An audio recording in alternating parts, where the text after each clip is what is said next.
నెల్లూరులో శాంతి భద్రతలు క్షీణించే విధంగా ప్రజాస్వామ్య విలువలను కాలరాసేలా మంత్రి Narayana Nellore TDP coordination teleconference meeting లో మాట్లాడిన ఆడియో సంభాషణపై సోమవారం నెల్లూరులో వైఎస్ఆర్ కాంగ్రెస్ పార్టీ నెల్లూరు నగర ఇన్ఛార్జ్ ఎమ్మెల్సీ పర్వతరెడ్డి చంద్రశేఖర్ రెడ్డి మాట్లాడుతూ నిన్నటి రోజున మంత్రిగా ఉండి నారాయణ మాట్లాడిన ఆడియో సంభాషణను విని రాష్ట్ర ప్రజలందరూ నివ్వెరపోయారు అని, మంత్రి ఆడియో ఒక్కసారి చూసినట్లయితే తెలుగుదేశం పార్టీ నాయకులు కార్యకర్తలపై ఉన్న రౌడీ షీట్లను తొలగించి వారిని రోడ్ల మీదకు వదిలిపెడతామని చెప్పడం చూస్తుంటే రాష్ట్రం అంతటా నిర్గంతపోయిందన్నారు. నెల్లూరులో లా అండ్ ఆర్డర్ పరిస్థితి మెరుగుపడేలా పోలీసులతో మంత్రి వెంటనే ఒక రివ్యూ మీటింగ్ పెట్టి వారికి స్పష్టమైన ఇన్స్ట్రక్షన్స్ ఇచ్చి రౌడీల విషయం కఠినమైన నిర్ణయాలు తీసుకోకపోతే మీరు చేస్తున్న తప్పుడు నిర్ణయాలను వైఎస్ఆర్ కాంగ్రెస్ పార్టీ తరపున ప్రజల ముందుకు తీసుకెళ్లి ప్రజా పోరాటం చేస్తామని మంత్రి నారాయణ ఘాటుగా హెచ్చరించారు.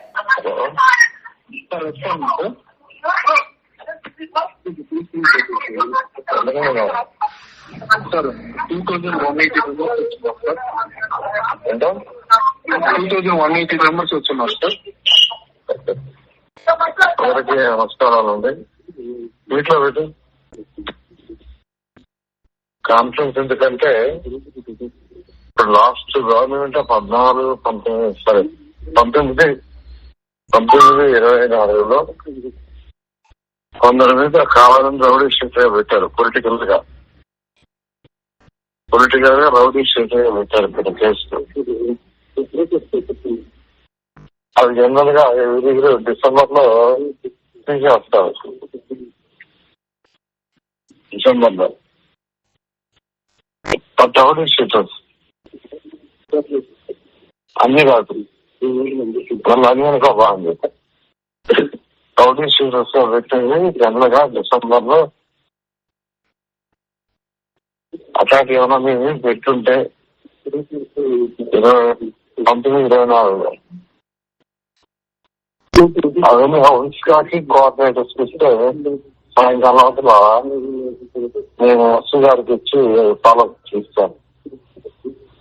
ఈవినింగ్ లోపల మీ కోఆర్డినేటర్ ఇవ్వండి, కోఆర్డినేటర్ హౌస్కి ఇవ్వండి, ఏదో దానికి మంచిగా వచ్చారు. ఎందుకు వచ్చు లేదంటే కోఆర్డినేటర్స్ అనేది ఆల్ కోఆర్డినేటర్స్ సెలెక్ట్ చేసిన ఆన్లైన్ లో కూడా పెట్టండి, చూస్తారు. రౌడీ షీట్ గా 1924లో పొలిటికల్ గా కావాలని ఎవరైతే పెట్టారో వెరిఫై చేసి నిన్నటి రోజున నెల్లూరు జిల్లాకు సంబంధించినటువంటి మంత్రి గారు నారాయణ గారు ఇచ్చినటువంటి ఒక ఆడియోని అందరూ కూడా చూసి నివ్వెరపోయినారు. రాజ్యాంగబద్ధంగా నడుచుకుంటానని చెప్పి నారాయణ గారు ప్రమాణం చేసి మంత్రిగా కావడం కూడా జరిగింది. అయితే ఈరోజు మీరు చేస్తున్నటువంటిది ఏంటి? నిన్నటి ఆడియో గనక మనం గనక వింటే తెలుగుదేశం పార్టీ కార్యకర్తలు నాయకుల మీద ఉన్నటువంటి రౌడీ షీట్స్ అన్నింటినీ కూడా ఆ డేటాని కన్సర్న్ ఇన్ఛార్జెస్ కానీ కోఆర్డినేటర్స్ కానీ ఆయన కనుక పంపిస్తే ఆయన ఎస్పీ గారికి పంపించి ఆ రౌడీ షీటర్స్ అందరినీ కూడా ఓపెన్ చేసి రోడ్డు మీదకు మేము వదిలిపెడతామని చెప్పి నిన్నటి రోజున ఆయన ఆడియో రిలీజ్ చేస్తే రాష్ట్రం అంతా కూడా నివ్వెరపోతా ఉంది. మీరు ఒక మంత్రిగా ఉండి తెలుగుదేశం పార్టీ నాయకులు కార్యకర్తల మీద ఉన్నటువంటి కేసులన్నింటినీ కూడా ఉపసంహరించుకోవడం కానీ వాళ్ళ మీద ఉన్నటువంటి రౌడీ షీట్లన్నింటినీ కూడా మీరు ఓపెన్ చేసి వారందరినీ కూడా అచ్చోసిన ఆంబోతుల్లాగా నెల్లూరు మీదకు వదలాలనుకునే మీరు చేస్తున్నటువంటి ప్రయత్నం ఈరోజు నివ్వెరపోయే పరిస్థితి ఉంది. గడిచిన 18 నెలలుగా మనం చూస్తూ ఉన్నాం నెల్లూరులో. ఎప్పుడు కూడా అంతకుముందు ఎప్పుడైనా సంవత్సరానికో 2 సంవత్సరాలకో 3 సంవత్సరాలకో ఎక్కడైనా ఒక హత్య జరిగితే అందరం కూడా ఉలిక్కి పడేవాళ్ళం.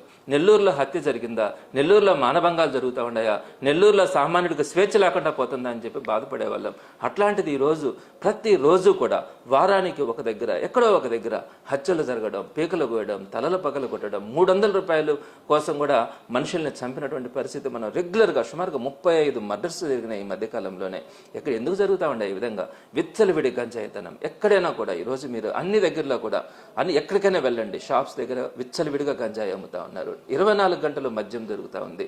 ఇలాంటి విచ్చలవిడితనం వల్ల ఈ రోజు రౌడీలకు అడ్డాగా మన నెల్లూరు జిల్లా మారిపోతే మీకు చీమ కొట్టినట్టుగా కూడా లేకుండా కేవలం మీ కార్యకర్తలు నాయకులకు సంబంధించి మాత్రమే వాళ్ళకి కాంట్రాక్టులు ఇవ్వాలా, లేదంటే కార్పొరేటర్లను కొనాలా, లేదంటే మేయర్లను కొనాలా, ఇటువంటి భావన తప్ప మీ దగ్గర ఒక సామాన్యుడు ఎటువంటి పరిస్థితిలో ఉన్నాడు, ఒకప్పుడు నెల్లూరు పరిస్థితి ఎలా ఉంది, ఈ రోజు నెల్లూరు పరిస్థితి ఎలా ఉంది, ఎందుకు ఈ విధంగా రౌడీయిజం పెరిగిపోయింది, ఒక సామాన్యుడు రోడ్డు మీద తిరిగే పరిస్థితి కూడా ఈ రోజు లేకుండా మనం లా అండ్ ఆర్డర్ని తయారు చేసుకుంటే మీకు కొంచెమైనా బాధ అనిపించట్లేదా? ఈరోజు ఒక సామాన్యుడి బాధను చూడండి, ఒక సామాన్యుడి మనసులో ఉండే వేదన చూడండి. ఎంతమంది చనిపోతా ఉన్నారు, ఎంతమంది రౌడీలు తయారు చేస్తూ ఉన్నారు అన్నది ఈ రోజు కనుక మనం చూస్తే మనకు అర్థమవుతా ఉంది.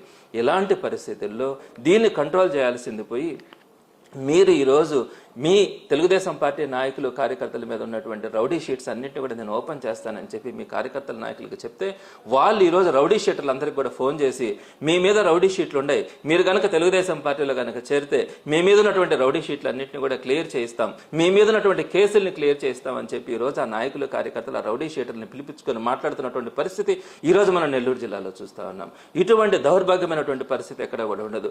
ఒక మంత్రి గారు డైరెక్ట్గా ఫోన్లలో అందరికీ కూడా తెలుగుదేశం పార్టీ కార్యకర్తల నాయకుల మీద ఉన్నటువంటి కేసుల్ని ఉపసంహరించుకునేలాగా డిసెంబర్ లాగా నేను ప్రయత్నిస్తాను, నేను మాట్లాడతాను ఎస్పీతో మాట్లాడితే దానికి ఆన్సర్ ఏముంటుంది?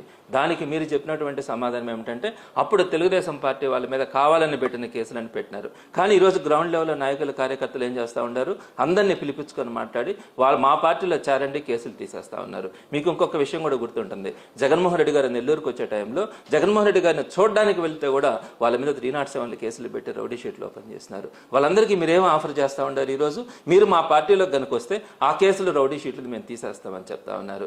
అలానే విచ్చలవిడితనంతో చేసినటువంటి హత్యలు, మానభంగాలు చేసినటువంటి అనేకమైనటువంటి తెలుగుదేశం పార్టీ నాయకులు కార్యకర్తలు మద్దతుతో చేసినటువంటి కొంతమంది రౌడీ షీటర్లను కూడా ఈరోజు వారందరినీ కూడా డిసెంబర్ 31 లోపల క్లియర్ చేసి వారందరినీ కూడా బయట పంపిస్తామని చెప్పి మీరు చెప్తే ఇంకా ప్రజాస్వామ్యానికి ఎక్కడ విలువ ఉంటుంది? లా అండ్ ఆర్డర్ మీద ఎవరికి కూడా ఒక నమ్మకం ఉంటుంది?